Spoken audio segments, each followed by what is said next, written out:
Hello everyone, I'm here today with Joy. I'm super excited that Joy is sharing her story with us. Joy actually reached out, or I reached out to her after she commented in one of my interviews with another cancer survivor, and I'm really pleased that Joy was happy to come here and share her story with us. Hi Joy. Hello, how are you? I'm good, thank you. You're looking very good today. Love the glasses, the hair. Thank you. You as well. You as well. Love your smile. Thank you. So, where are you now? Are you in, we're not going to talk too much about this, but are you in lockdown, or are you able to get out of the house, or? So we're still waiting on the final details of this, but it sounds like we're about to get into a little bit more of an intense lockdown. There are still some things up and running, but it sounds like by this weekend it will pick up and get a little more intense. Right. So we're just on standby to see what's going to be happening next. Okay, so hope you're staying safe and well. So just talking a little bit about your journey, can you tell us a little bit more about, what cancer did you have and when were you diagnosed? Absolutely. So I was diagnosed with stage 1A breast cancer, but before that I had felt a hardness in my left breast. It was a small palpable mass that could be felt right around December 2018. And I had just become a new mom. I was breastfeeding and everything. And there were challenges with the breastfeeding journey. So I just chalked it up to be maybe, a clogged milk duct or something like that. So I actually waited like 3 months before I went to see about it. So fast forward So your to baby was 3 months old by the time was it at the beginning of breastfeeding that you kind of felt a little lump, or? He was about, when I first discovered the mass, he was about 6 months. But by the time I was diagnosed, he was 9 months, which was March 2019. I actually just passed my anniversary, March the 29th, actually. Awesome. So, yeah, so I went through all my testing and everything. And so, they went in and detected a stage 1A. There was no cancer in the lymph nodes.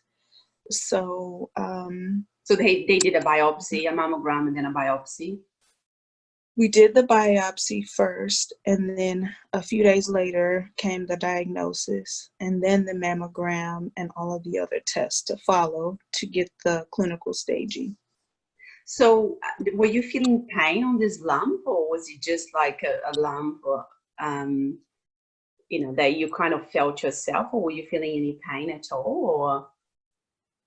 No pain. And that's why I did not associate this with cancer at all. In fact, usually that's the first thing people think of, and that was the last thing I thought it could be. There was no pain, no rashes, no dimpling of the skin or anything. Just the palpable mass could be felt. So, and previous, obviously it's a little bit hard because you're probably, pregnant and breastfeeding, obviously you were tired and, and all, feeling kind of, quite tired, especially being the first time mom. Was there anything else that you were feeling, or? I was feeling like, how could this be happening? I'm 29 years young. I just had a baby, have just become a new mom. How did this happen? When did this happen? What did I do? Is this my fault? All of these things went through my head. Am I going to die? That was one of the first things I thought about. And what broke my heart the most was that they told me to discontinue breastfeeding. And I was so excited to take on that journey, and I had to stop. So it was a plethora of things going through my mind. Yeah, I can imagine. Just utter despair. But previous to your diagnosis, were you feeling unusual, like, more tired than before, or anything you know, if when you look back now, was there any other signs that you kind of didn't listen to, or? I would say once I had my son, the sleepless nights started. I started feeling a lot more stressed out. I was craving a lot of sugar. I know that my face was broken out really bad. And I do have a history of acne. So it was just a lot of anxiety and things piling up on me. It was hard to keep up with the toxic overload. I couldn't believe. And then to get that on top of everything else I was feeling. So yeah, there was a lot going on.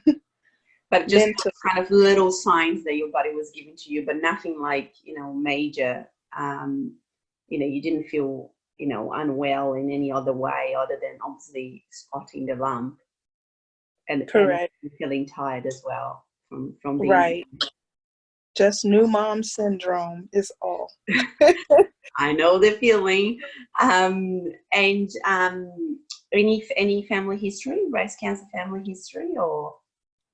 Actually, I don't have a family history. I'm the first one in my family on both sides to end up with breast cancer. I do not carry the BRCA1 or 2 genes. Okay. And unfortunately, a large part of the population don't carry that gene. So it helped to facilitate the treatment plan, but it didn't make me feel any better, of course. No, exactly. Yeah. So when they've done the biopsy, they told you it was stage 1A cancer. So in that case, it's is it a hormonal cancer? Is that what they said to you? Yes, it is a 100% estrogen-related hormonal cancer. Yeah. So I didn't find out about the staging until after I had underwent all the testing, the mammograms, the MRI, the PET scan, and all of that. So that kind of was a little bit of a waiting game. But yes, it turned out to be a hormonal breast cancer, HER2 negative. And when they sat down with you, they said, you know, what's the plan now? So when I got my, first we did the surgery because the cancer was so small, it was contained in the breast. So I had options. I could do the lumpectomy, I could do a single mastectomy or a double mastectomy. And so with the kind of surgeon that I had, she straightforward said, here's the deal. You're eligible, you have clean margins to do a lumpectomy, and I want you to know that you have a choice, but it has, whatever you decide, it makes no difference on your survival rate. I just want you to get a well-informed decision, learn about your options, but I want to do the lumpectomy because I was leaning towards a single mastectomy. So when she put it that way, I said, okay, so it really doesn't make a difference which way I go. If it's going to be removed, it's going to be removed. And if it's going to come back, it's going to come back. So I opted to keep my breast and get the lumpectomy done. And then because the cancer was so small, we had to send that tumor off to California to find out the biology and behavior of cancer, because we had no idea how to treat it. We had no idea whether or not I would need chemo or anything until they tested the tumor. So when we got the pathology report back, my lymph nodes were clear and everything. But they said that this cancer was a little bit more aggressive and that there was a 23% chance of recurrence at 9 years. So they wanted to do the chemotherapy with me based on that information in case anything might have broken off from that tumor and gone elsewhere in the body. So we gave it the strongest chemo they had. I did the ACT regimen. That's the Red Devil and the Taxol. So I had 4 Red Devil and then 12 rounds of Taxol. So 16 treatments altogether. And then I completed my chemo. Well, that was August 1st. Mm-hmm. I completed my chemo December 19th, 2019. Mm-hmm. And then I had 2 to 3 weeks break. It's standard to do radiation after you do your lumpectomy. So I had to do 20 treatments to the left breast of radiation. And then finally, after that, I had to take, they offer you a estrogen blocker to take for 5 years. Just tamoxifen. Tamoxifen is the only one that's available to premenopausal women. So that was the only choice I had been given, was the tamoxifen. So when they did the lumpectomies, did they take some of your lymph nodes to find out if they were on the lymph nodes? Yes, they did. They took, they call it a aspiration needle biopsy, Yeah. Okay. sentinel node biopsy, excuse me. And they took 3 lymph nodes, and there was no cancer in those lymph nodes. So that was as far as she went. Okay. And what it made the cancer so aggressive, it was a particular, something that they saw on the biology of your particular cancer, or is that, how did they explain that to you? Well, they have what they call an oncotype score. And so you can get anywhere from a 0 being the least aggressive kind of cancer to a 100 being the most aggressive. So they broke it down in groups. Anything 0 to 25 indicates that you have a low risk or lower risk of a recurrence, and that you would not benefit from the chemotherapy. A 26 to 100 indicates that you're more higher risk for recurrence, and that you would benefit from the chemotherapy. And so my score came back a 35, Okay. which is not too bad, but it's high enough to where I would benefit from the chemotherapy. So we just went in and we treated it so aggressively based on that report and the score I got. Yeah. So on the process, like from when you went to the doctor to doing that first biopsy to when you did the lumpectomy, did it all happen quite quickly? You know, it did. It kind of felt like there were times where it was a waiting game, but they moved rather quickly. As soon as I got my diagnosis, I got a referral to a surgeon and then an oncologist.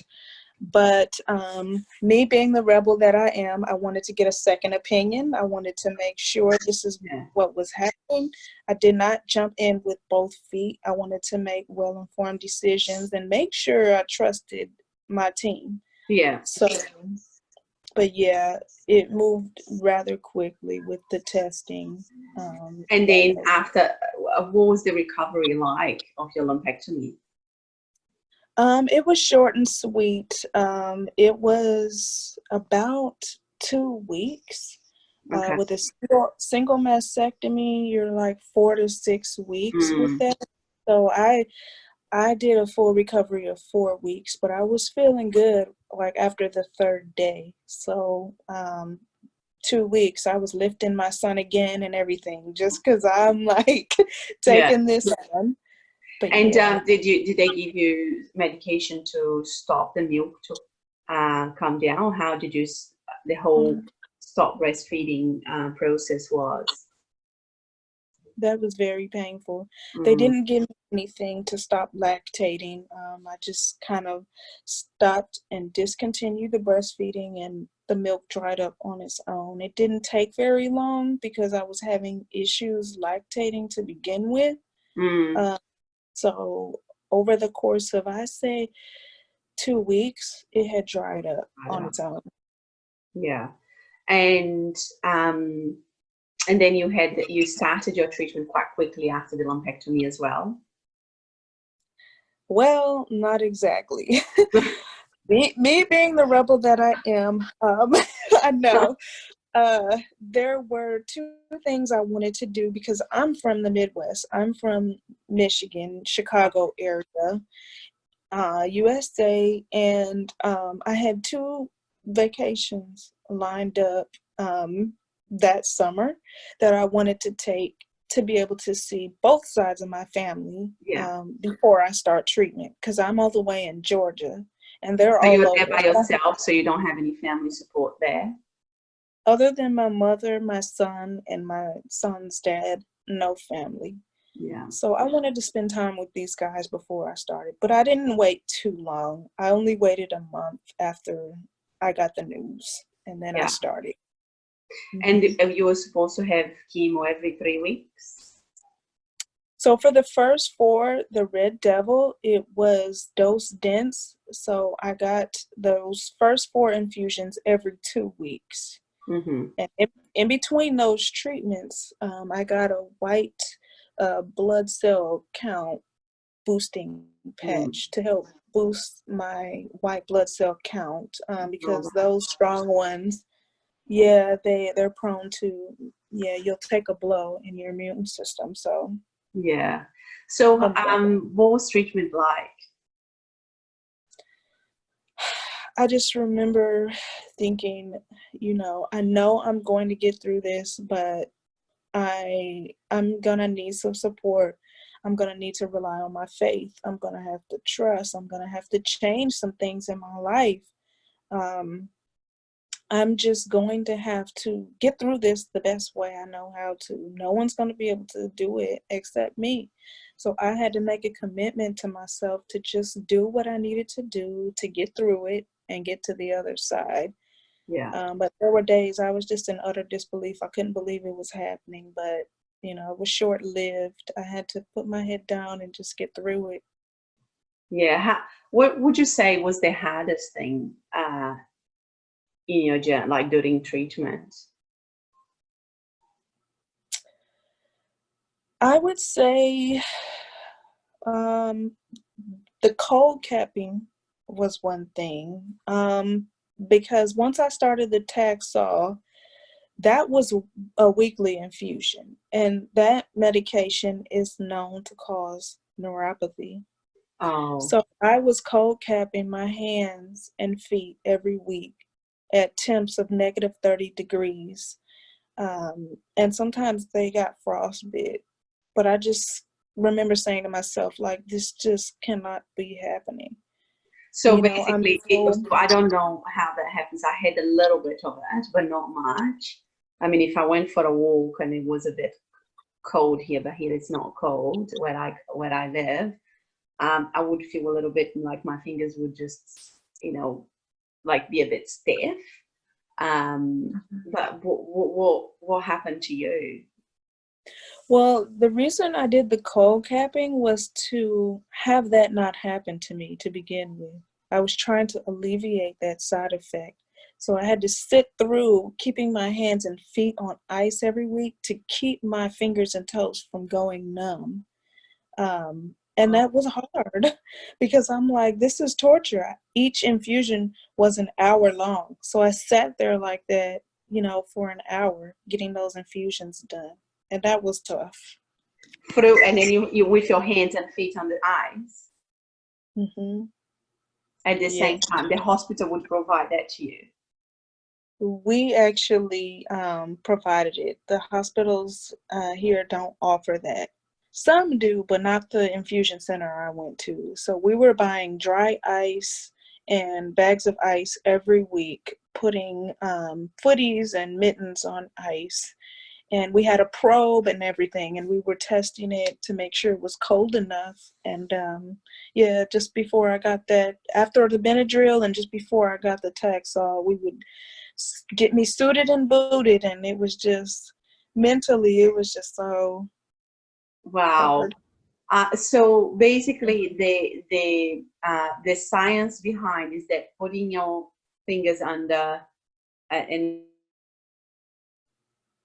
your toes, like the nerves under stress, so they keep working as opposed to the nerves to die. Is that what the science behind this is?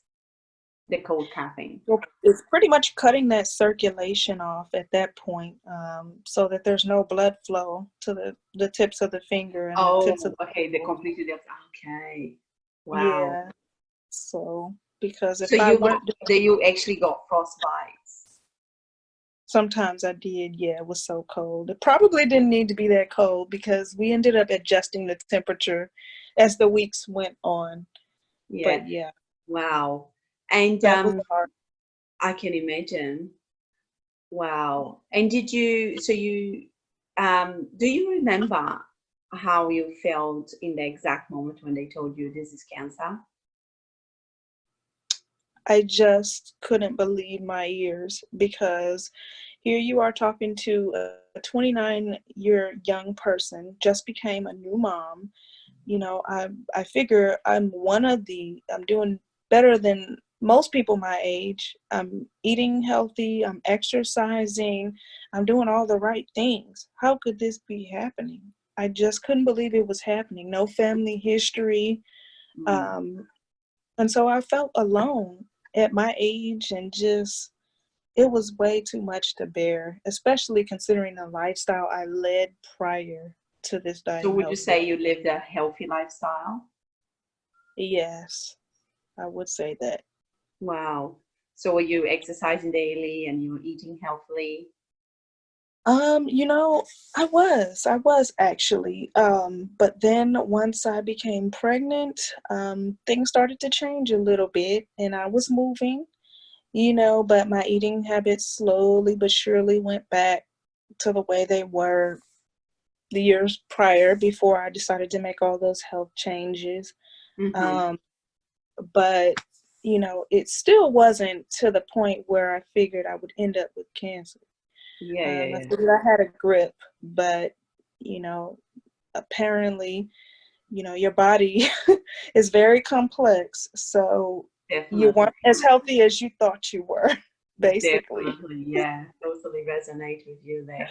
And so you mentioned about, that you told yourself that you needed to make some changes. Have you made any changes, Oh, during yes. treatment?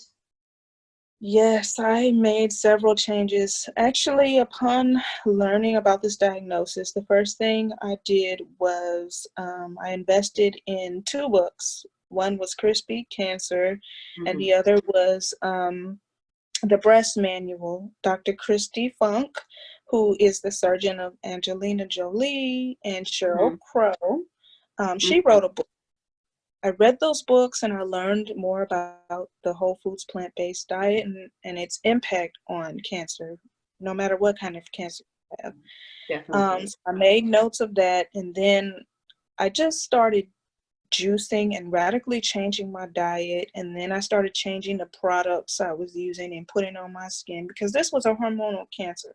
I Yeah. learned about xenoestrogens and phytoestrogens, and layer by layer, I began to just detoxify my life, whether it was something I ate, whether it was letting go of toxic people, Amazing. toxic products, you name it. I dove in and just, it was a process, but one thing at a time I tackled and made these radical changes. And they are exactly what got me through treatment. I had no setbacks. I went all the way through, no neutropenia.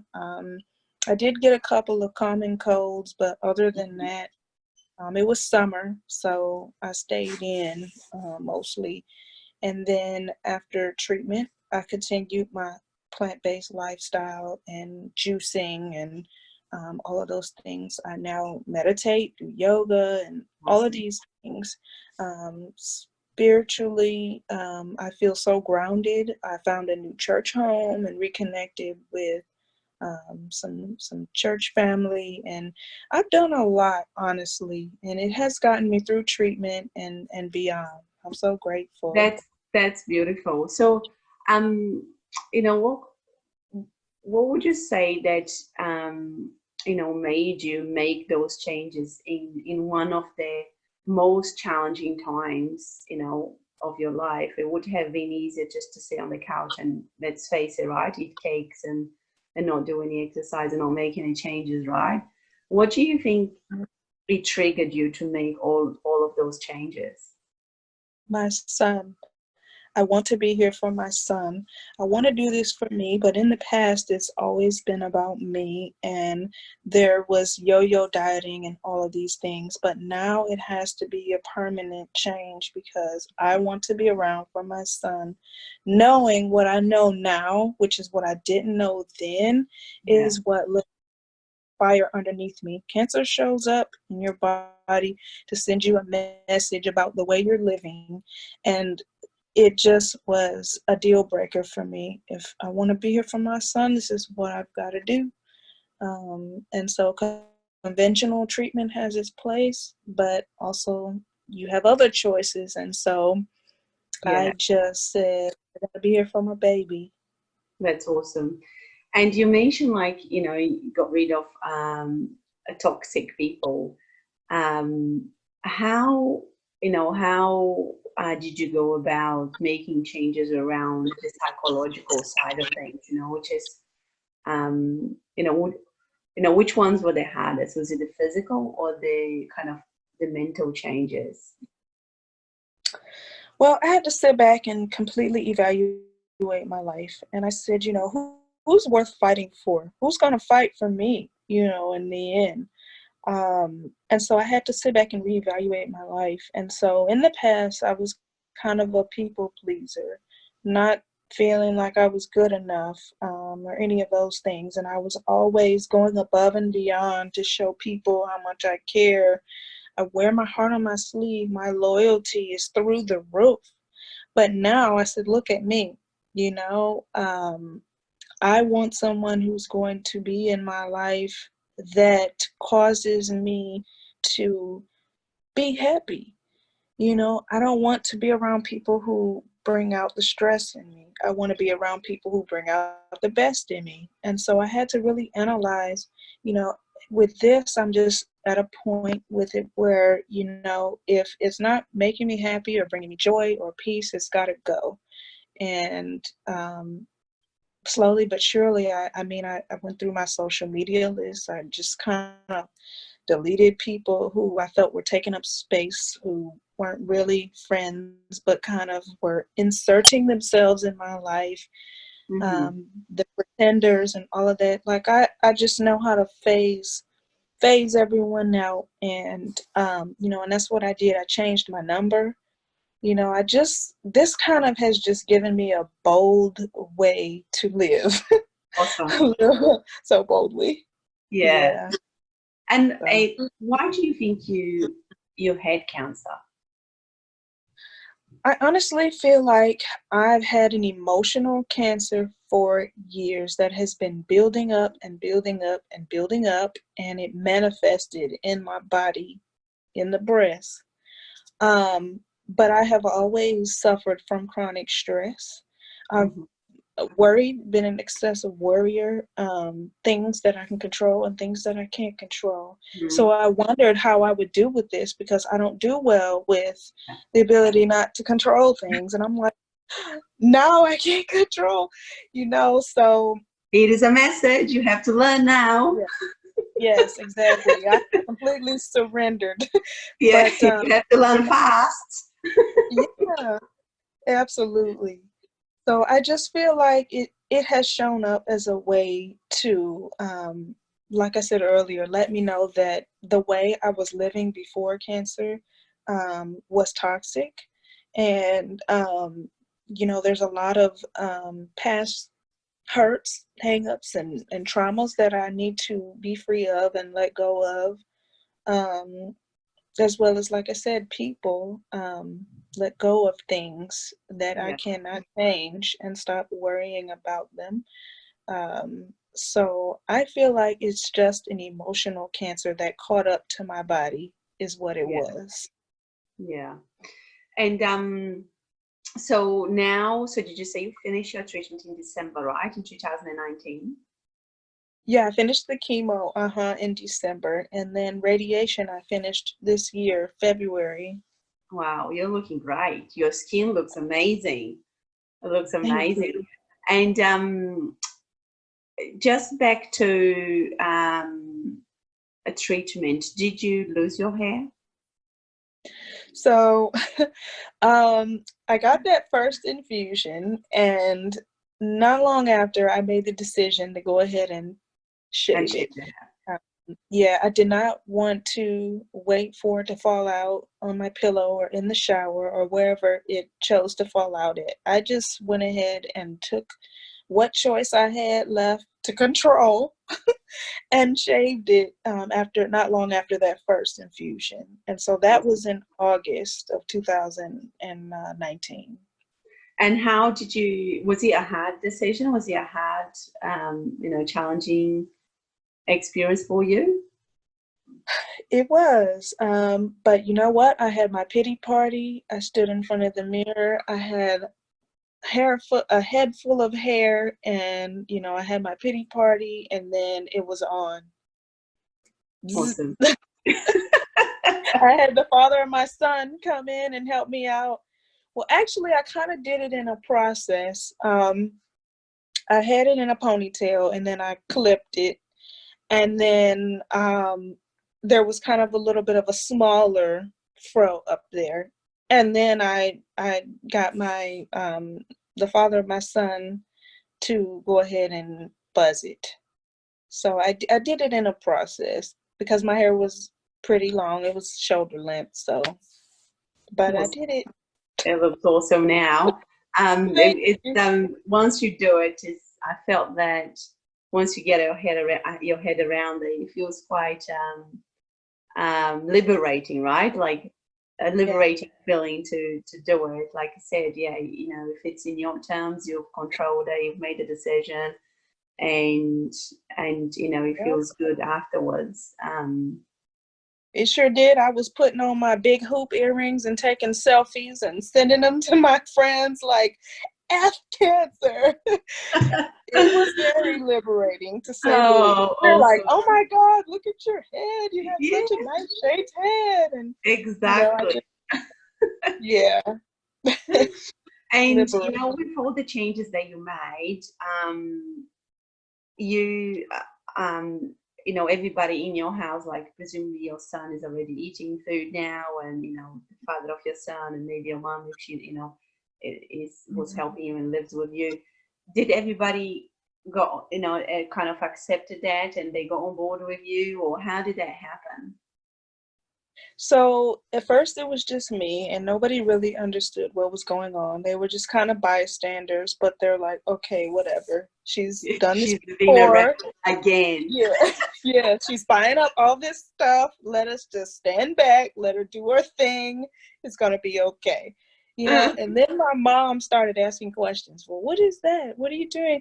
That, and she was very inquisitive. And so I said, you should try this. This is good. So I was making her some of the juicing shots that I was making, and then I can cook anyway, but the way that I was cooking was different now. And so she said, that smells good. And so she just ended up diving in with me, and she joined in the fun, and she loves it. She said, I don't think I ever want to eat in a restaurant. We've got it made in this house. Awesome. So yeah, now my son, he eats a variety of things. I do offer plant-based first, but I let him have a variety of things. He's almost 2 now, so whatever he likes, whatever he doesn't, that's okay. I'll just keep offering. And then his dad, he's not changing anything. And it is what it is. But lately I've gotten him with COVID, I've gotten him to take the vitamin C shots that I make every day. So it's a big step. He almost gagged on it, but whatever. The positive thing of the coronavirus, he's bringing some vitamin C shots, homemade ones. That's awesome. Absolutely. Yeah, so we'll take it. Exactly. Small changes. For some people it's smaller, but that's good that you've got your mom along with the changes, because I think I made the same. I went through the same journey as you, and I changed everything slowly. And I've got my kids who were 6 and 4 at the time, and I kept just doing the same thing, making the changes, and everybody had to eat what I ate, because my husband was the only one doing everything. We don't have any family here, and he was looking after me plus the 2 kids plus working. So, you know, he didn't really have time to, you know, prepare different food for them. But the changes, yeah, were like exactly like you explained. They were slowly but surely, you know, like every week we would change something. And today my kids, you know, they're much more inclined to try different things. They eat pretty much, yeah, a 95% plant-based diet, and they love it. They're healthy, and it's sometimes it's quite funny, because if you go out with friends, they look at them and go, "Is this healthy what you're having?" It's, Right. so it's a little bit like, please don't judge people by what they eat. You can't go around telling people that what they're eating is not healthy. So, Right.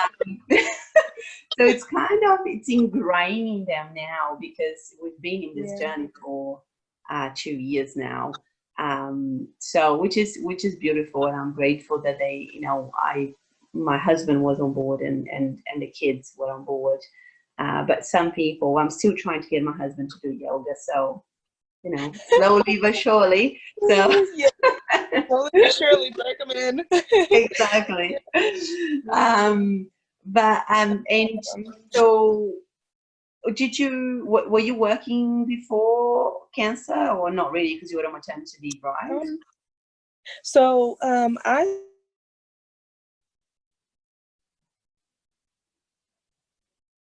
Hello, I think we got. to get in school. Sorry, So I think you've just got a little bit broken. I couldn't hear. Can you just, yeah, just in case the recording doesn't pick it up. So were you working before, or?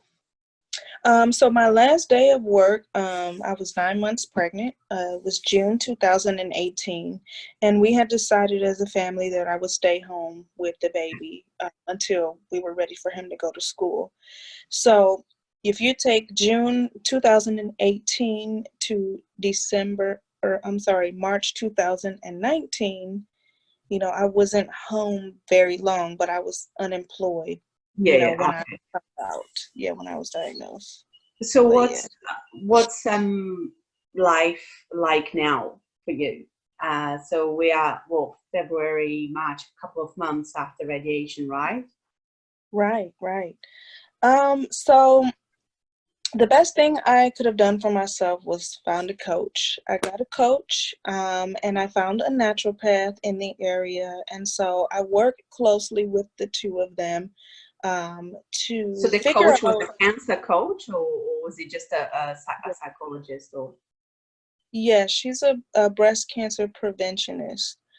She invested in a coach, and she was pretty much doing the same thing that I was doing, and looking for what I was looking for when I found her. Because when you're diagnosed, you're consuming a lot of content. You're trying to figure out what to do, what not to do, and all of those things. And that resonated with me so much when I found her. And so, yeah, she's a survivor and also a coach. And so I work closely with her.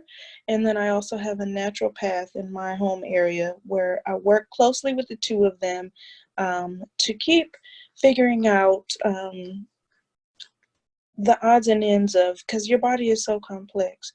So we're looking at me on a cellular level, we're looking at me at a genetic level, and we're just, you know, rolling with the punches as far as what my body says about me. Everyone's different. Definitely, yeah. So yeah, And working the with the healing 2 of takes them. time, right? And so, you know, that's amazing that you're working with the naturopath and the, you know, breast cancer coach, because you know, we want that magic pill, don't we? We want to just take one pill and it's all Right. gone. Yeah. Yes. There's But levels to this thing. Yeah. but you know, when you So, get cancer, especially because I feel that you know, they haven't found a cure for cancer, and you know, I don't think that they will. They're miles away from finding a cure, because it's such a complex disease, and you know, and I believe in the same things that you believe. You know, it's not only physical; it's mentally and spiritually, and it's a very, very, very complex disease, and I'm with you. I am constantly adjusting everything I do daily to keep healing my body, because I know that you know, I'm not only healing from the cancer, but I'm healing also from the chemotherapy. You know, yours was called Red Devil. My one was called, for the people that don't believe in conventional medicine, it's called 5 feet under. So it's quite a wow. So you've got to laugh at that name, because there is nothing else you can do, and I had 12 cycles of those. So I know that there is a lot that my body needs, you know, to do to heal. And like I said, you're constantly changing, right? Because it's not going to be what you're doing today is what you need to do forever, right? There's not one solution that will fix it all. Yes, yes, absolutely. Yes. So that's where you can find me, just learning more and more about me, and between all of the health stuff, I'm enjoying my family and just praying about everything, and doing what makes me happy and staying away from the stress. Yeah. That's beautiful. Now, so physically and mentally, how would you describe yourself now in comparison to prior to cancer? Wow, I feel like I could answer that question for days, but I feel like cancer forces you to level up and really, like I said before, sit back and reevaluate your life. I feel like there's just a lot of things that I'm now letting go of and releasing. And if it's no longer serving me, I'm walking away from it. I don't give it a second thought. I find myself much more peaceful and grounded in the fact that, you know, I can put myself first. I don't have to be last. I don't have to do anything that society makes you feel pressured to do. Like, I used to reach for my phone all the time, and I was always on social media documenting my every move, where I'm going, what I'm doing. Now that's the last thing I think about. This changed me in the sense of making me be more present with my family. I'm much more in tune with my body. And like I said, the whole natural thing, it's been amazing. It has taught me to just slow down and to just listen to my mind, body, spirit. And so I'm just much more present than I was before. In the body and in the mind. Exactly. Yeah, that's beautiful. That's beautiful. So what next? I mean, is there, have you got any thoughts around, you know, what you want to do next, or, you know, what life's going to look like, you know, in kind of a near future? Or... I do. I have an idea. And I've always wanted to make an impact on the world around me, and I have tried different things before. Former school teacher, but that's not where I feel led anymore. As much as I love those babies, I love to cook, and so I've got a couple of projects that I am quietly working on. And going to manifest some things in that department. Cooking, especially when you think about what you and I have been through. So it's not just cooking, it's more cooking for purpose. You know, we're just thinking about, you know, antioxidants and anti-cancer, so I'm focusing on cooking with those things in mind, and doing something to impact the community that way. So beautiful. So hopefully soon we'll see you on our website with some recipes, videos, or things. Yes. Or... Awesome. Yes. Okay. You are now speaking my language. Yes, awesome. ma'am. Cool. Stay tuned. I think that is amazing because you know, we have always cooked in our house from scratch before cancer, but obviously when you do have cancer, being healthy is a different game. And and we kept cooking. Obviously, we still cook from scratch now, and but you know, obviously we cook a lot different. And I find that you know, I'm quite a practical person, so I just, you know, we were already, you know, we already were cooking and we already knew how to cook, and it wasn't that hard of a step, especially because we made the changes slowly. But I feel that for some people who, you know, let's say they haven't been cooking at all at home, or just, you know, they have been eating you know, badly, they need help with you know, that part of the, you know, how to make, you know, plant-based recipes interesting, how to make them delicious, because they are. And I think that is an amazing way to help people, because like I said, you can get bombarded with information. You know the right, you know, you might know the right things to eat, but you might not know how to go about it and how to start cooking and how to make it simple for you. And I think that is the biggest thing, isn't it? Like, to make it simple, because, you know, like me and you know, we had children, and there would be many people in the same situation, you know, people that will be sometimes by themselves, you know, sometimes with you know, more kids, or, you know, different kind of personal circumstances, that it makes it difficult, you know, to dedicate all the time to cooking healthy food. But, you know, I'm with you. I look at food today as, you know, the medicine. I am so grateful that, you know, I'm able to buy organic food. I buy from 𝗕𝗢𝗢𝗡𝗚 that gets the veggies and the fruits straight from the farmers. And I value a lot more, you know, just, you know, apples and pears and tomatoes and cucumbers and aubergines. You know, I look at that and I feel that, you know, that was part of that was my medicine, and that was part of really a healing, a big part of healing my body, and it still is. And I think that, you know, you would be an amazing help if you can make those recipes not only yummy, but, you know, simpler as well, for people to just go, now, yeah, I can do this. Yes, and that is the goal, with those things in mind. Absolutely. And Awesome. you will get a free copy. Oh, please.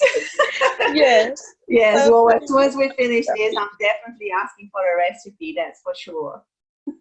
Absolutely. Yes. Oh, so Joy, if people want to get in touch with you, am I okay to put your details on the description below? Facebook, just the Facebook, they can connect with you. You know, it could be people starting on a cancer journey, and that they want to get some ideas or recipes, or you know, just to know a little bit more about your journey, or potentially how you can help them.